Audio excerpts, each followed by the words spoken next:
You might be forgiven for thinking that the two wonderful Picasso images you can see behind me were original watercolours, paintings that you might have to spend tens of millions of pounds for. In fact, they are two lithographs beautifully enlivened through the medium of Pochoir. Today we're going to learn a little bit more about what Pochoir means through the eyes of two of the great masters of Pochoir printmaking, Jean Sodé and Daniel Jacquemet. I hope you enjoy.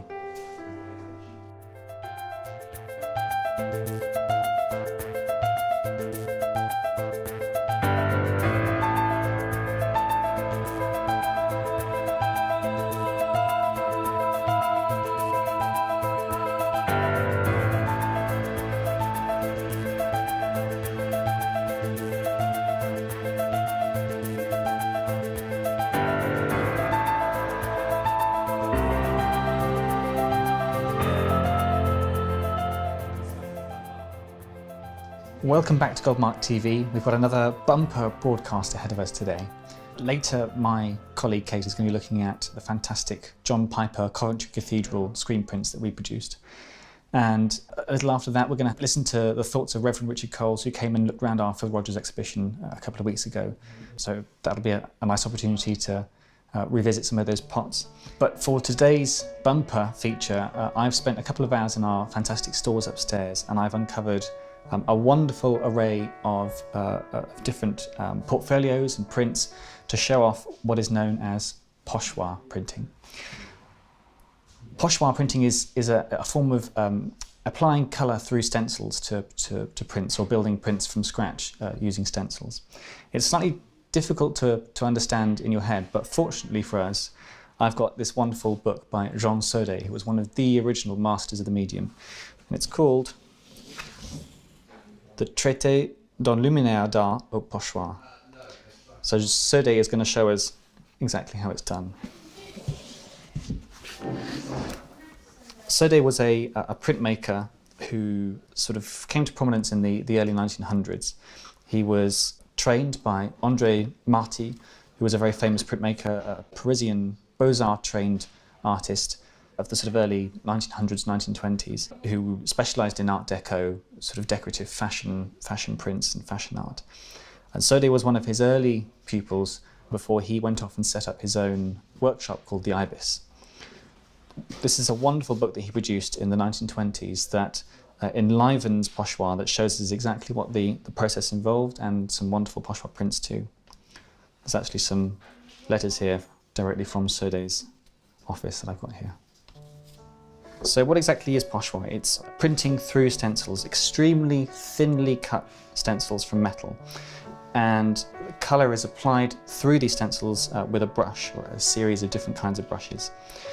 It's a method of printmaking that really emerged around the turn of the century, around the late 1800s and early 1900s. And it was devised as a way of very accurately reproducing prints in print form, of reproducing watercolours, paintings, using a sort of hand-applied process. The term Pochoir just literally means stencil, and in a sense it's the oldest form of art that we know. Those early cave paintings of hands with pigment blown across them in the caves of Lascaux, sort of some of the earliest images that man was making were essentially stencils. Pochoir was taking the stencil right up into the wonderful, lavish, indulgent age of pre-First World War Paris. As you can see from this book here that Sodé put together, it was employing a number of different tools and techniques. In its basic form, as we're about to see in these pages, a very thin sheet of material, often this was a metal, aluminium, copper, zinc or brass, sometimes even paper and later plastics, would be cut and used to apply colour through onto the page. What would happen is let's say a Pochoir atelier wanted to reproduce a wonderful watercolour by an artist. They would take that watercolour and they would analyse it for the number of colours and the breadth and range of colours and shades across the page. And they would break it down into a number of different stencils, and each one of those stencils would represent a colour or a shade. These would then be cut by hand from sheets of metal that were 1/10 of a millimetre thick. They are incredibly thin, incredibly fragile. They'd be cut with a sharp knife by the découpeur. These were extremely skilled craftsmen and women who were able to take the image in front of them and reproduce it on a metal stencil and cut away the different layers that the atelier had devised were going to go into the print. Across a single print, you might have maybe 8 to 15 for a sort of a fairly basic image, and upwards of 40 or 60 stencils to reproduce a more complex painting or produce a more complex print from scratch. And there were a number of different things that would have to be taken into account. Once the découpeur had cut their stencils, they would hand them on to the coloriste, and these were often women working in ateliers in groups who would be applying the colour using a variety of brushes. They would have a number of different kinds of brushes to hand, and they would have to think quite carefully about how much paint was sucked up into each brush, the different methods of application. So you can see here there's two very different kinds of brush here for getting different effects through the different stencils. And these images would be built up from the sort of the lightest colours through to the darkest. Complicating these matters would be the fact that colours are going to overlap. So the colorist had a very difficult job of working out exactly how numerous inks were going to blend, how they were going to build up into the final image. So it was an incredibly labour-intensive process, but one that fitted the sort of the luxuriant images that they were choosing to reproduce. Not only does Jean Saudet give us instructions in this wonderful portfolio of how to make a Pochoir print, how to use the different brushes, but he's provided us with a number of different prints by actual artists themselves, actual Pochoir prints, to show us the range of the different effects that were being used. So straight off the bat, we've got two, you can see the same stencil that's been used here. These two show just how much the different movement of the brush could give a different effect in the ink. So this first one here has been brushed with the brush going up and down straight ahead. And you can see this wonderful striation in the ink here that's matched the hairs of the brush. And compare that to this print where the colour has been brushed in circles.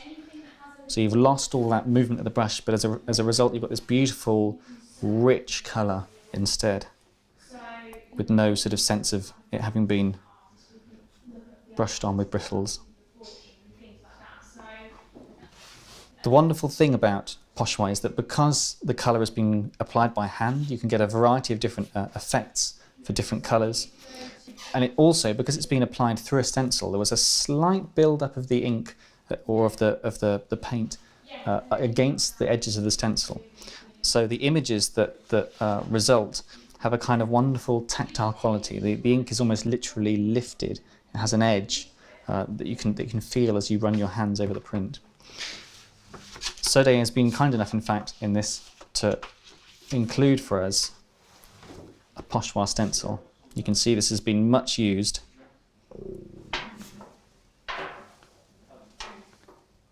This is being cut by hand. There's no laser cutting, there's no machine cutting going on here. This is all being cut with a knife by one of those skilled découpeurs. You can see there's been a couple of different colours used here. This looks like a green has been applied over this one, this thin metal. And you can actually see that image here on the inside of this folder. This would have been one of just 5, 10, 15, 20 stencils used to make this image. In this next set of images we can actually see some of those colours being applied in stages. So this first one, we've got 5 stencils have been used to build up this first bit of the image. Then 10.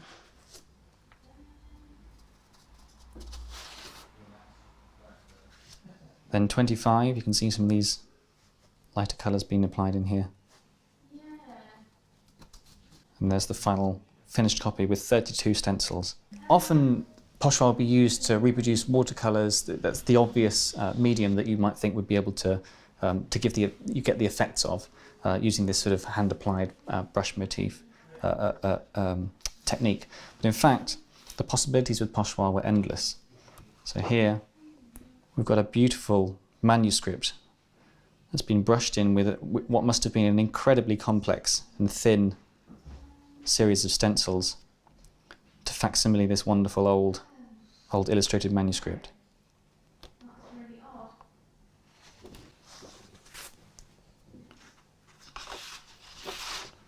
We've got watercolour scenes, the more obvious example. But then, what about crayon?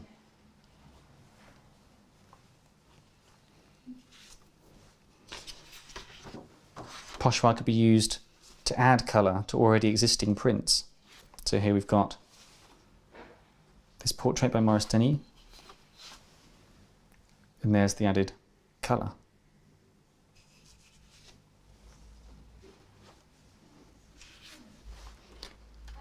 Or let's say you already had a coloured print, but you needed a bit more depth and definition. There's one print, and the second that's been embellished with Pochoir. You can see there's darker tones around the edge of this lady's back, and down here across her body, these different flesh tones that have been applied by hand.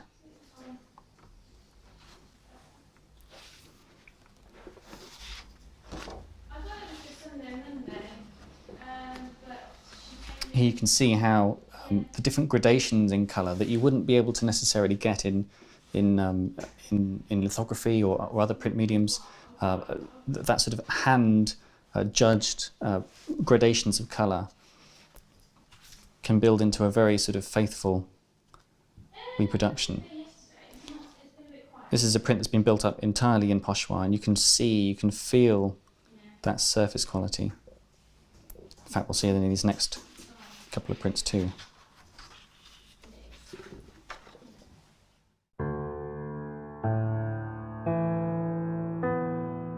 The Pochoir technique was perfectly suited to the world of Art Nouveau and then Art Deco from which it evolved. That kind of wonderful lyrical movement, the reflections of fashion and design, of a new age of tastes. And here again you can see the beautiful depth and richness of colour that could be achieved. At the time of Sodé's prominence, there would have been a number of different Pochoir ateliers across Paris, across France, but Sodé's was one of the most sought after. This is a lovely set of animal prints by Saint Bussy. He was a Swiss artist who I think actually ended up marrying a Bloomsbury writer or artist and ended up in England, but this was produced before he came to the country.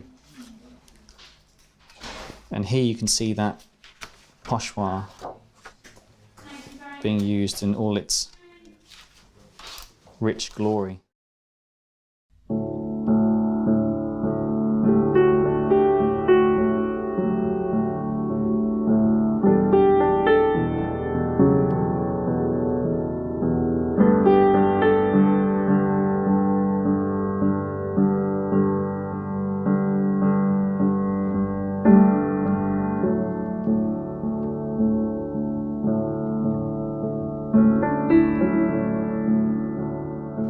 One of the artists to most take advantage of Pochoir's wonderful textures and qualities was Edouard Benedictus.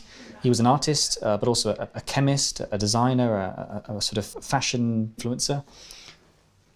And he used Pochoir as a way of advertising these wonderful different floral designs that he made. These were all produced in Sodé's workshop. But you can see from the detail of these, the variety of colour, the number of colours that are being used at the same time, how much technique, how much skill, how much time and process would have gone into producing a series like this.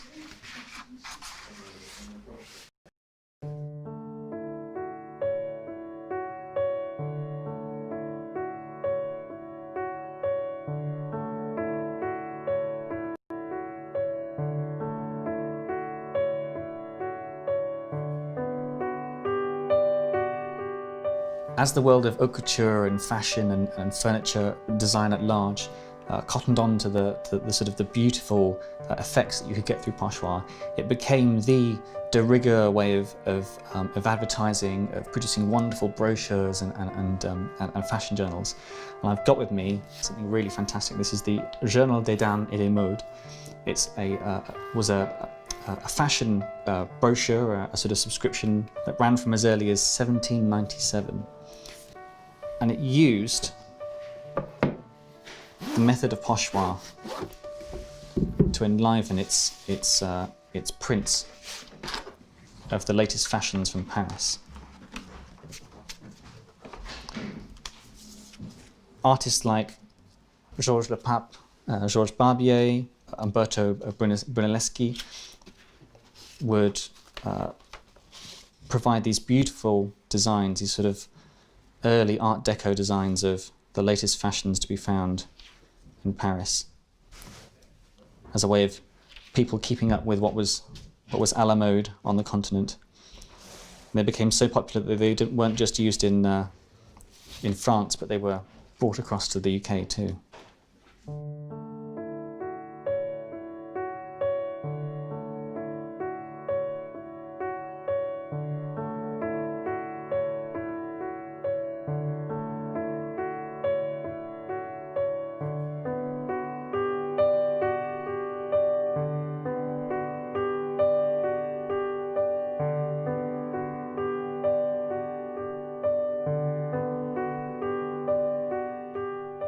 Because of all the extraordinary manual labour that was involved in making Pochoir prints, the extraordinary training that was required to get a workshop up and running, really the medium of Pochoir was premium. It was only really viable financially for artists and for designers for maybe 30 years, from the early 1900s into the early 1930s. But one artist, his designer, who really took to the medium and used it even in her later years of her career was Sonia Delaunay. She was a fantastic artist who managed to straddle the worlds of the abstract, of design, of art, of fashion, of furniture, of textiles. She and her husband Robert were two wonderful artists who in the early sort of 1910s, 1920s developed what was called Orphism. It was a new poetic abstract movement. But where Robert Delaunay was a wonderful abstract painter, Sonia was the artist who really had a vision for how art could infiltrate all aspects of our lives. She used Pochoir as a way of giving her fashion designs, her designs for textiles and for clothing, this beautiful, rich quality which people like Barbier had been after sort of 10 years previous. These wonderful little prints, these tableaux vivants, are some of her sort of fashion designs, her fashion sketches. These were made in the early 20s, but she decided to reproduce them as a suite late in her career, but once more through the medium of Pochoir. You can see the wonderful way that Delaunay managed to combine her sense of abstract form with a fairly practical knowledge of how that might apply to clothing. So you get some fun prints like that, but also you can see how those sort of oriental designs, those triangles, those little blocks of colour that were very much sort of influenced by Art Deco, the arrival of Art Deco after the First World War. If Jean Sodé was the name that was first associated with Pochoir, the first sort of real master of the medium, it was Daniel Jacquemet who was to take on that mantle and who was to become the defining Pochoir printmaker of the ages. It was Jacquemet who printed these wonderful Pochoir designs that you can see around me for Sonia Delaunay, and it was he that printed this wonderful suite of reproductions of Cézanne watercolours. Jacquemet, like Sodé, had been an apprentice with Marty. He started working in his workshop there when he was just 14 years old, before going on and starting up his own atelier. In the 1920s, he married a lady who was linked to a family that made paper, and he really took the processes of Pochoir that he'd learnt, and he turned them into what is now known as the Jacquemet technique, the Jacquemet process. This was a very intensive and technical method of reproducing prints in lithograph or in collotype, and then adding colour through Pochoir using his large workshop of colourists. These are Pochoir prints after watercolours by Cézanne. They were produced in the 70s. Daniel Jacquemet was born, I think, in the 1890s, and his two sons and his daughter took on many of the aspects, the roles in the workshop. He taught them how to cut stencils, and his grandson Bruno is still alive today, continuing the Jacquemet workshop. This is a really interesting reproduction here because, like that wonderful Sodé book that we just saw, the Jacquemet atelier have been kind enough to include with this what looks like a relatively straightforward, quite sparse reproduction of a watercolour, a breakdown of how many stencils were involved in this one print.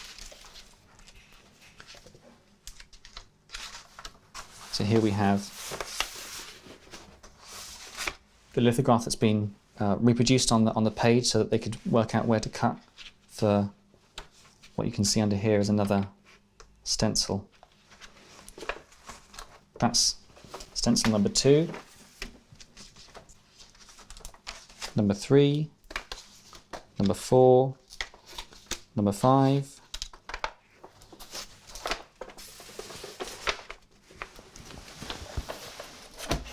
and already we're up to 14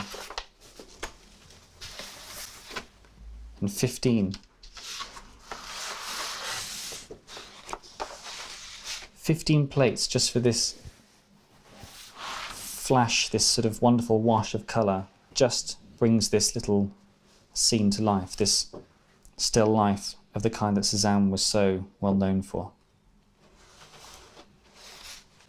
No wonder really that Pochoir was no longer really a viable way of making prints, of producing works in the 1940s, the 50s, in that sort of post-war era of sort of nations clawing back, of rationing, of a time of when there's less money compared to the sort of the wonderful excesses of Jazz Age Europe.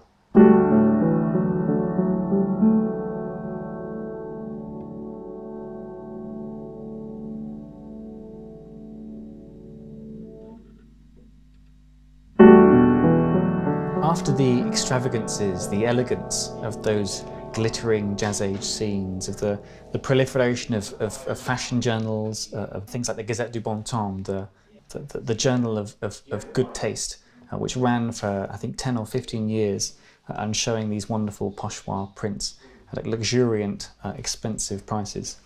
What the Jacquemet workshop showed artists, in particular the major artists of the 20th century, people like Raoul Dufy, Chagall, Picasso and Miro, was that Pochoir was not just a process, a medium for the luxuriant, for this world of luxury lifestyle, that it could be used, that its extraordinary breadth of tones, of qualities that it could get, because it was all done by hand, because it was all done by thinking, reacting, emotive human beings, not mechanized machines.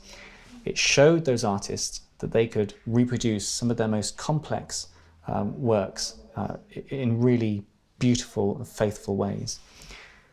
In particular, Jacquemet worked closely with Miro. They reproduced a series of constellation paintings which were extraordinarily well received, and there was something about the beautiful, spattery, free, lively quality of Miro's paint, which is so difficult to capture on print, that's so difficult to achieve that kind of lifelike, sort of instantaneous, spontaneous feel, which Pochoir lends it perfectly, and which I think it's captured in some of these Pochoir prints here, all done in the Jacquemet workshop.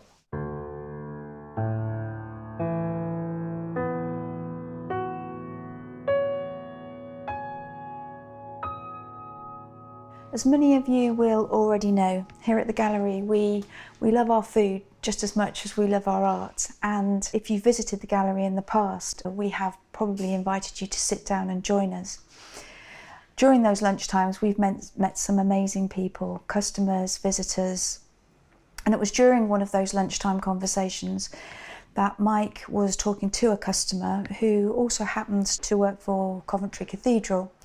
And he was explaining how the cathedral needed to raise some funds because it was desperate to get some structural repair work done.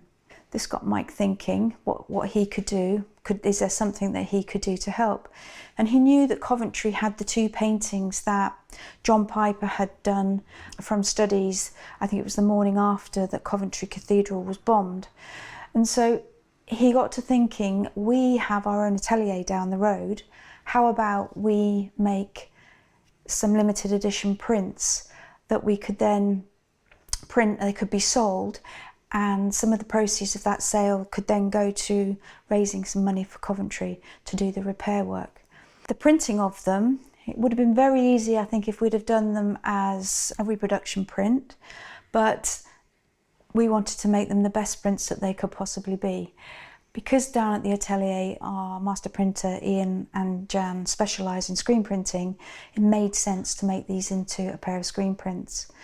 So from the paintings, the separations were made to do the screen prints, and there are, in each of these, there are 20 different screens. So the colour, the mark, the intensity is absolutely stunning. If you look at them close up, the quality of the ink on the paper, it's built up of colour upon colour upon colour, and they're quite extraordinary.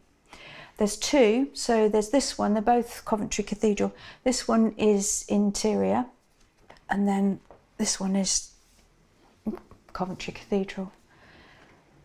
We did them in an edition of 250, and they're all numbered, and we have the John Piper stamp signature just here. The idea was to raise £100,000, and I'm pleased to tell you that we're actually very nearly there with that target.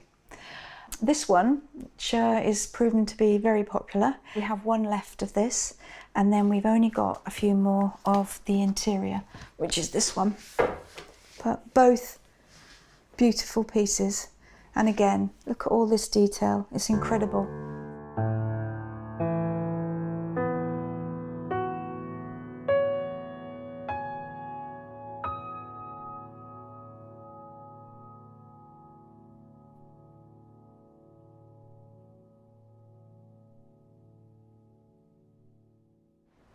This is a Phil Rogers show. I mean, it is absolutely a Phil Rogers show, isn't it? The first thing you see is one of those shapes that I associate so much with Phil.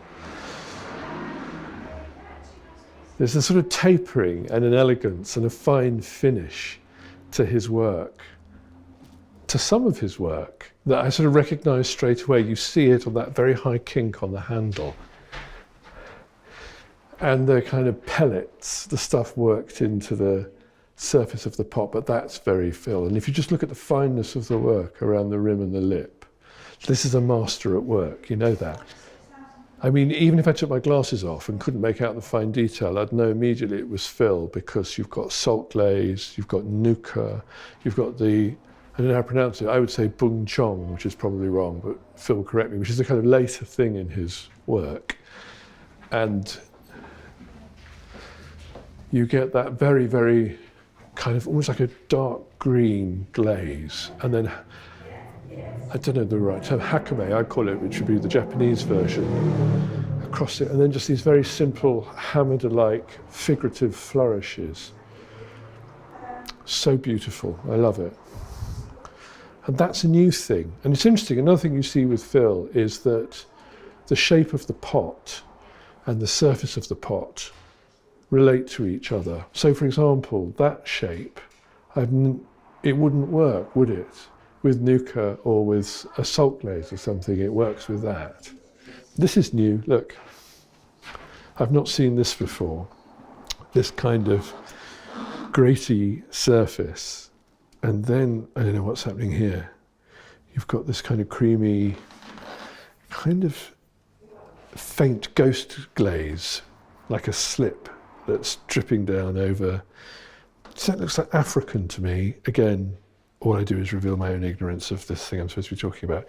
But that's that kind of pattern and that kind of colour suggests that to me. And then you've got the, I want to say tenmoku, that rich iron glaze. And that, again, these I mean, if you look at the way you've got that lovely taper there, and then when it goes into the sort of bulbous bit of the pot, I love that upward, that sort of gestural mark that sort of sends your eye upward. But it's also kind of controlled, isn't it? Because you've got these kind of panes in which that's happening, frames in which it's happening. And again, it's like, so much of it, what I like about pots is that the nearest you can get to the kind of capturing in time all the volatilities of nature, what's happening with the glaze, what's happening with the clay, what's happening with physics and gravity, all of a sudden kind of captured. Not captured, that's the wrong word, because that suggests a sort of enslavement of the elements. I don't mean that at all. I mean it's like a Platonic ideal that's all of a sudden made real. And I love that finger wipe thing as well. I've got a pot that feels very like that. In fact, the first pot I bought of him was a nuka glaze, a rice glaze, I think, rice husk. But it did have that big expressive finger wipe thing.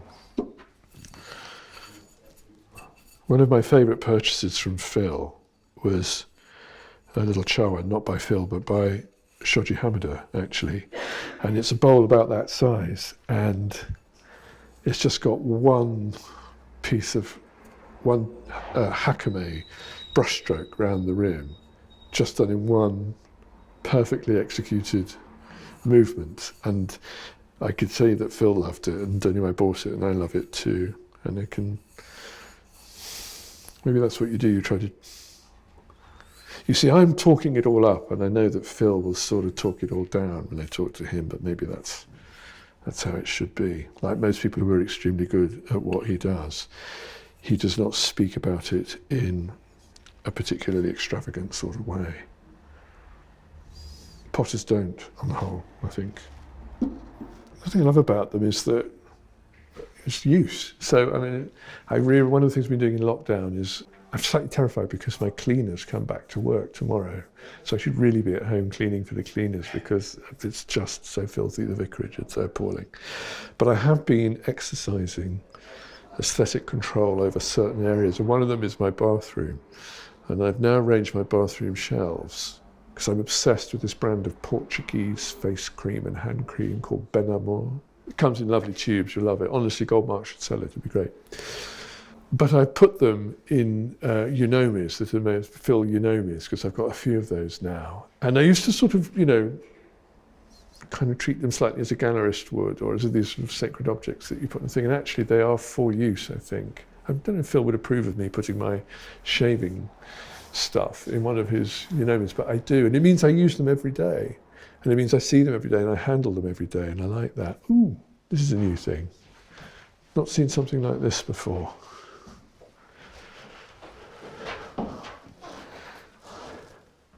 Really not seen something. That dish. There's a colour, like this lighter colour here, and the way it kind of blends into that rich brown glaze. And this is a new shape, and that's new, I think. It's more emphatic. The same thing happening on the surface of this as well. That's when you see it's got this kind of tiger's eye thing of that amberish and then a greeny brown. It's lovely. And look at this, something a lot happening on the surface of this pot. Indentations really pushed in, dimples, but they've got this kind of fretwork impression in too. There's this lovely thing you get, don't you, with the bowls, and so where you get a sort of iris effect there at the centre of the bowl where the hakame has kind of spiralised. I'm too busy spiralising courgettes at the moment, it's for the wrong word to use, but there's a kind of spiral effect there where you get opposing tensions reconcile at the centre of the pot again. I love that. It's got some big dishes. Look at that, huge thing. And then you have this, what's the kind of annealed glaze where it becomes glass-like and cracked. Little pool of that in the middle, which I've seen in Phil stuff before, other potters as well, I love it. work of art it is. I mean, look at the little impressed discs that are then filled with a white slip which is allowed to trickle down, but controlled again. This is a new thing. It looks Hindu to me. I'm not sure how faithful to Hindu tradition and practice Phil is in Rhyadr in Wales, not particularly, I think. But it's such a... Look at how deeply impressed that is. And then you've got these marked with a kind of fork-like tool. I love that. I've got a bottle of Phil's, sort of like this but with a narrower neck, similar sort of shape, which is full of forget-me-nots on the table in the garden at the moment. It looks wonderful. And then look, this is very sort of, well, homage to Hamada would be quite wrong, but this is the stuff that really reminds me of Hamada in particular, that simplicity of that. It's interesting that what you're seeing with Phil when he's heading in this direction, there's a kind of new pictorial language, which is these very simple, very simply sketched classic potter's figures. I've got a set of these in the kitchen, again with that red salt thing there, and then that lovely splashy green glaze there with the thing. I've got, that's why I keep my garlic and ginger in. And then I had another one which I broke. Disaster. He's amazingly productive as well. I mean, he keeps making pots, and I'm going to sound like real fan talk, and it is real fan talk. He manages to be constantly creative and inventive, break new ground, but always sort of maintain a distinctive identity and also the highest standard too. Which is why he's one of my favourite potters, and the first potter I ever his work I got really enthusiastic about, and he was my gateway drug, was Phil Rogers. So it's great to see a new show.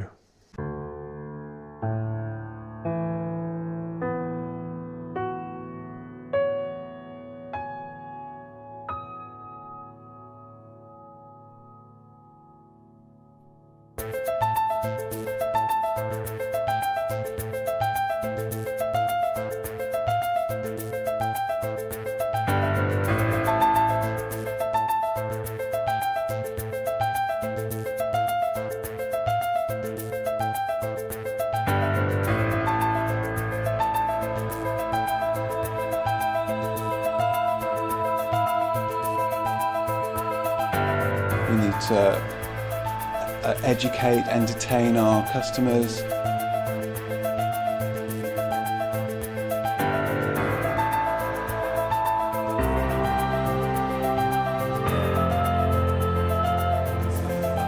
Okay, so now we're going to look at some other of his prints. Thinking very seriously about stopping making pots. There's nothing forced, and I think his jogs are really the epitome of that. Hello, welcome to today's broadcast from the Goldmark Gallery. One of my most regular places to visit up in this part of the world is the Goldmark Gallery.